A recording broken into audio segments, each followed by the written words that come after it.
Aloha and welcome to Dojo and Tea, where I interview martial art teachers from Honolulu, Hawaii, and how they influence the martial arts world. Today's special guest is Brandon Bosworth. Well, my main martial arts are Kali, Jeet Kune Do, and Brazilian Jiu Jitsu. But I would say of those three, my passion is Kali, which is a martial arts of the Philippines. Filipino martial arts go through a lot of different names, and you have to consider that lots of different islands, lots of different tribes, lots of different dialects. So you hear, like Kali, Arnis, Eskrima, all similar kind of things. And then you get to like Panantukan, which is the empty hand fist striking art. And then you have Dumag, which is like the grappling art. But mine is primarily Kali, which in addition to the Philippines can be found in various forms throughout Southeast Asia. Silat in Indonesia and Malaysia has a lot of roots of Kali. And you can even go all the way back to Thailand. The arts prior to the development of Muay Thai, they had weapon-based arts that, again, are very similar to what's in the Philippines. So you could sort of kind of trace an arc from Thailand through Indonesia, through Malaysia, even parts of southern China to the Philippines. You have this whole arc of arts that are, they're similar and they're overlap, but primarily Kali is an art of the Philippines. Okay, that's great. How did you get involved with this? Well, it's interesting because, really kind of my roots are what eventually led me to Kali. But, Kali is primarily a weapons art. There is an empty hand component, but it is primarily sticks, knives, and swords. It actually comes from when I was a little kid.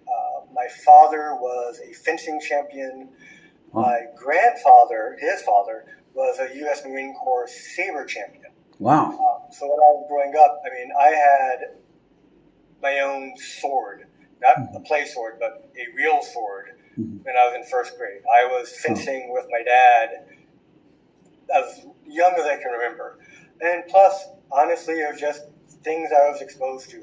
I'm a old school fantasy geek. I grew up with like swashbucklers like Zorro and Robin Hood, old, Ray Harryhausen movies like Jason and the Argonauts, Clash of the Titans, Yeah. Dungeons and Dragons, reading fantasy novels like Lord of the Rings and everything. So I always liked handheld weaponry. It was something that was always there. And as I got older, and I kind of started exploring martial arts, and I started reading about the arts of the Philippines. And what I liked was here you have an art that incorporates handheld weaponry, but it's not archaic art. It's not a dated art. Fencing is a wonderful art in many, many ways, but you're not going to draw a fencing foil on the street. Yeah, right. Sticks, knives, all the time. People sometimes will ask me, well, why bother training with sticks? You never carry around a stick. And I always say the world is filled with sticks and stick-like instruments. Whether it's a rolled-up newspaper, whether it's someone ripping off an antenna from a car and swinging at you, whether it's someone grabbing a bottle of beer and taking a shot at your head. And that's one of the things I liked about Filipino martial arts is that geeky love of handheld weaponry, but translated to something that is functional. Okay. Oh, okay. So what has the art done for you? One of the things I think that Filipino martial arts really helps instill is, I kind of sometimes jokingly call it Kali vision. And that is the ability to kind of look around you and see potential weapons that either you could use against an attacker or an attacker could use against you. That's something I picked that a little bit up from my dad growing up, because before I was born, he was a repo man in the hard streets of Memphis, Tennessee in the 70s. Wow. So he taught me. He actually fought off two guys who tried to rob him with a rolled-up newspaper, a la Jason Bourne. But Kali, when you realize how things can be used, and again, as I say, it's not just when you think of like knife and swords, yes, that's part of the art, but I try not to think of just knives and swords. I think of it as pointy or edged weapons, no matter what they are. Right. Sticks, they're not just sticks. Sticks are blunt force trauma weapons. Mm-hmm. And seriously, anything can be used. And I would also say Kali and working with weapons has improved my empty hand fighting ability tremendously. Mm-hmm.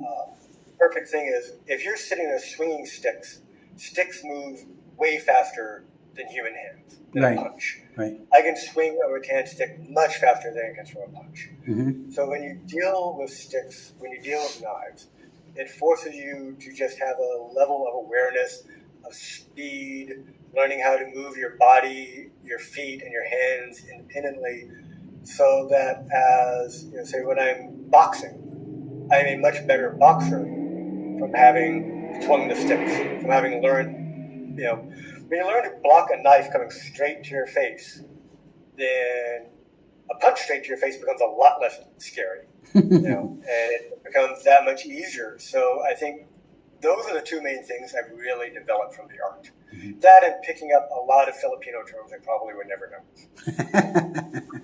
Okay, here's another one. What are your hopes for the art? Well, that's a complicated question because Kali and Filipino martial arts in general, one of the things that to me sets them apart by like other more traditional arts is they're very open-ended arts. Mm-hmm. For example, if you take Shotokan karate, mm-hmm.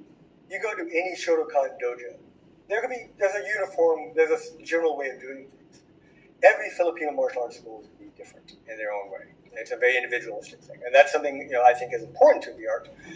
But it also runs the risk of aspects of the art getting lost, mm-hmm. getting watered down. Yeah.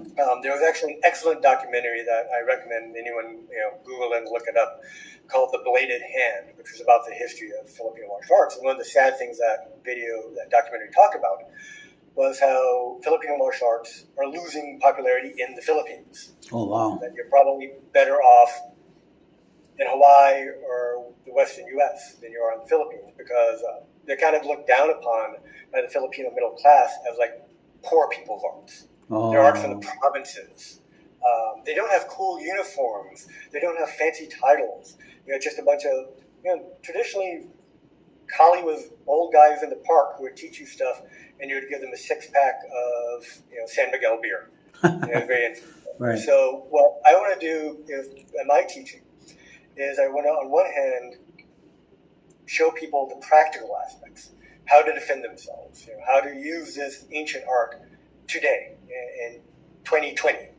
But also I want them to learn a little bit about this rich history that goes back centuries and has some amazing figures in it. My goal is to walk that kind of fine line between respect for the traditional art and its history, but also not getting so caught up in that we forget that this is still a growing, practical art. I mean, I will incorporate, elements of jiu-jitsu into Kali if I need to, if I think that will help, the art. I think Kali has some of the best knife disarms, doesn't really necessarily have great pistol disarms. So I'll integrate a pistol disarm from Krav Maga. But I still also will, teach people the proper terms, the proper moves, the Sinawali flow, which is, very dance-like and very beautiful in its way, so that they kind of get the best of both worlds. So really, but I just want more people to know about the art and realize that it's a thriving, living art that not only has a rich history, but has a place in a 21st century fighter's arsenal. Awesome. How can people get a hold of you? Well, the best way is probably my website, which is just blackcatkali.com, just as it's spelled, blackcatkali.com. They get a little information about me. They can contact me through there. I have also, thanks to lockdown and having some free time on my hands, I'm gradually starting the process of making some instructional films that people can look up Black Cat, Collie, and JKD on YouTube, and that's where I'll be sharing some videos from really basic kind of things. If people just want to learn some of the patterns, some basic knife works, basically ways to swing the sticks, and also I'll try to incorporate some content about because one of the things I should mention is Kali, because it is a weapons art and you're dealing with deadly weapons. Mm-hmm. There's always legal issues mm-hmm. and ethical and moral issues that need to be dealt with. Yes. You can't just sit there and carry a knife and be like, whoa, I'm prepared.